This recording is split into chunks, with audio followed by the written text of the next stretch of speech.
సాంబశివరావు గారు నమస్కారం సార్. నమస్తే సార్. ఏంటి తెనాల్లో తేల్చుకుంటామంటున్నారు? జగన్మోహన్ రెడ్డి గారు తెనాలు వెళ్తున్నారట. దమ్ముంటే నాదెండ్ల గారిని ఉండమంటున్నారు. ఇందాక ఆయన చేసిన డైలాగులకి ఏం దీపావళి చేసుకుంటావో లేకపోతే ఇంకొక పండుగ చేసుకుంటావో దీపాలు వెలిగించుకుంటావో చూసుకుందాం, దమ్ముంటే తెనాల్లో రేపు ఉండాలి అని. ఓకే గారు, మీకు జూపూడి గారికి మాణిక్యాలరావు గారికి నమస్కారం, ప్రేక్షకులకు కూడా నమస్కారం. అంటే చూడండి, ఒక క్షణంలోని జూపూడి గారు లాంటి ఎడ్యుకేటెడ్ పర్సన్ ఎంత టెంప్ట్ అయిపోయాడు. మనోహర్ గారు అక్కడ ఉంటే ఏం తెలుసుకుంటారు? తేల్చుకోవడానికి దమ్ము ఏంటి? ఎవరికి దమ్ము కావాలి? ఏం కావాలి? మనోహర్ గారు అక్కడ ఉంటే మనోహర్ గారి మీద ఏమైనా దాడి చేయాలనుకుంటున్నారా? ఆయన ఏమైనా ఫిజికల్గా హర్ట్ చేయాలనుకుంటున్నారా? ఏంటి? అక్కడ మనోహర్ గారు అంటే ఒక మనిషి కాదు కదా, ఒక పార్టీ తరఫున పార్టీ తీసుకున్న కార్యక్రమాన్ని ప్రజలకు వివరిస్తున్నాడు. అది పార్టీ ఎందుకు చేయాలనుకుందంటే, మనం గెలిచామంటే ఓడిన వాళ్ళ తప్పులు ఉంటేనే కదా గెలుస్తారు ఎవరైనా, ఏ టైంలోనైనా. ఎలక్షన్స్ జరిగినప్పుడు ఒక పార్టీ ఓడిపోయింది, ఒక పార్టీ గెలిచింది అంటే దాని అర్థం ఏంటి? ఓడిపోయిన పార్టీకి మద్దతు లేదు, ఎక్కువ మందికి అది ఇష్టం లేదు, దాని మీద వేరే పార్టీ వాడు గెలిచారు అని. గెలుపుని సంబరంగా చేసుకోవటంలో తప్పేంటి? ఒక సంవత్సర కాలం పూర్తయింది, మనం గెలిచాము, మనకి బాధ్యత ఉంది. మనం ఎందుకు గెలిచామో మనం గుర్తుపెట్టుకోవాలి, ఎవరి మీద గెలిచామో గుర్తుపెట్టుకోవాలి, ఎందుకు గెలిచామో. ఇక్కడ విషయం అది కాదు కదండి, అలా చేసుకున్న ప్రాబ్లం లేదు. పీడ విరగడే అనుకోండి. అంటే సాంబశివరావు గారు, ఇక్కడ అంశం ఏంటంటే పీడ విరగడే ఏడాది, దీనికి దీపాలు వెలిగించమంటున్నారు అన్నది వాళ్ళ అబ్జెక్షన్. అంటే నేను ఒకటి సాంబశివరావు గారు, సాంబశివరావు గారు, నేను దమ్ము ఒక్క నిమిషం సార్, ఒక్క సెకండ్. నేను దమ్ము అని ఉండకపోవచ్చు, ధైర్యం అని ఉంటాను. నేను ధైర్యం అని ఉంటాను, దమ్ము అని. ఎందుకంటే జనరల్ గా నాకు ఆ పదం వాడను నేను. దమ్ము ధైర్యం చాలా తక్కువ వాడతాను, దమ్ము అసలు వాడను.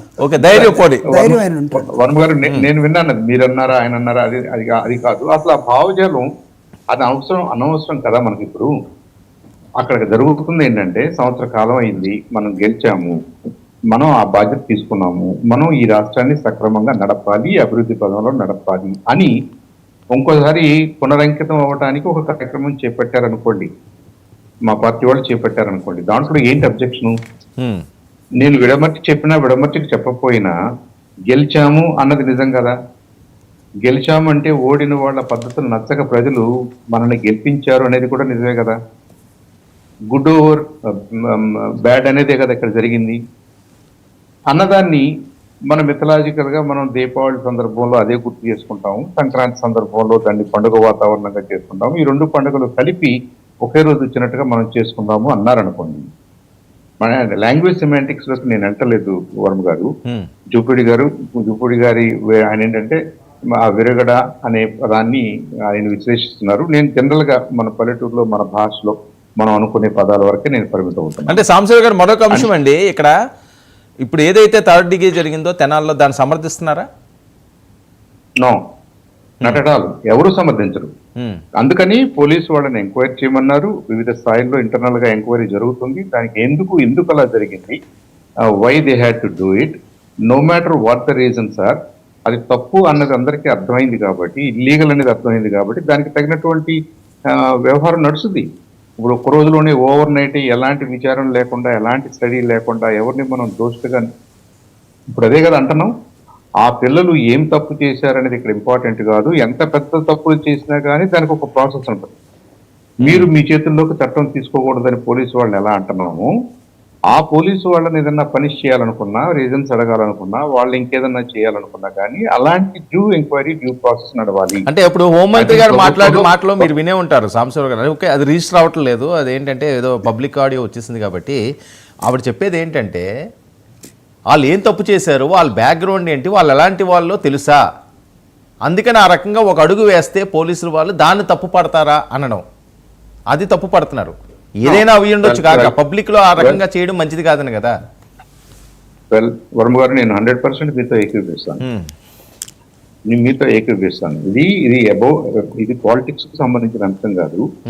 మన దేశ చట్టాలకి, మన దేశ జ్యుడిషియరీకి మనకు ఉండవలసినటువంటి, దాని మీద మనకు ఉండవలసినటువంటి గౌరవం. అవును, అదే లేని రోజున రూల్ ఆఫ్ లా లేని రోజున ఇది విషవలయం అయిపోద్ది, ఈ సొసైటీ బ్రతకడానికి ఎవరికీ పనికిరాదు.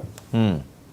కాబట్టి చట్టాన్ని చేతుల్లోకి తీసుకోవటం under no matter what conditions, వాళ్ళు సీరియల్ కిల్లర్సా లేదంటే రేప్ చేశారా ఇంకోట కొంతమంది ఏం మాట్లాడుతున్నారంటే సాంసరావు గారు ఇది మీ ఇంట్లో వాళ్ళకి జరిగితేనో మిమ్మల్ని బెదిరిస్తేనో మిమ్మల్ని చంపడానికి వచ్చానో మీరు ఎంత ప్రశాంతంగా మాట్లాడతారని నేను ఒక ఆయన అన్నాడు ఒక డిస్కషన్లో. అంతకంటే నా దగ్గర మార్గం లేదని నా అభిప్రాయం. హ్మ్. నేను వెళ్ళి పోలీసుల దగ్గర కేసు పెట్టుకోవచ్చు, న్యాయం కోసం పోరాటం చేయొచ్చు, ఇంకోటి చేయొచ్చు, కానీ వాళ్ళని కొట్టి ఒక అధికారిగా ఇప్పుడు సెల్ఫ్ డిఫెన్స్ లో కొట్టుకోవడం తిట్టుకోవడం వేరండి, వాళ్ళని కింద నేల మీద కూర్చోబెట్టి మీరు అంతంత కర్రలతోటి కొట్టడం అనేది that's not at all acceptable. దానికి ఇంకెవరు ఏమి రీజన్స్ చెప్పడానికి లేదు. ఓకే. మనం కసబ్ లాంటి వాళ్ళకి సంవత్సరాల తరబడి మనం ఆ డ్యూ ప్రాసెస్ ఇచ్చాం.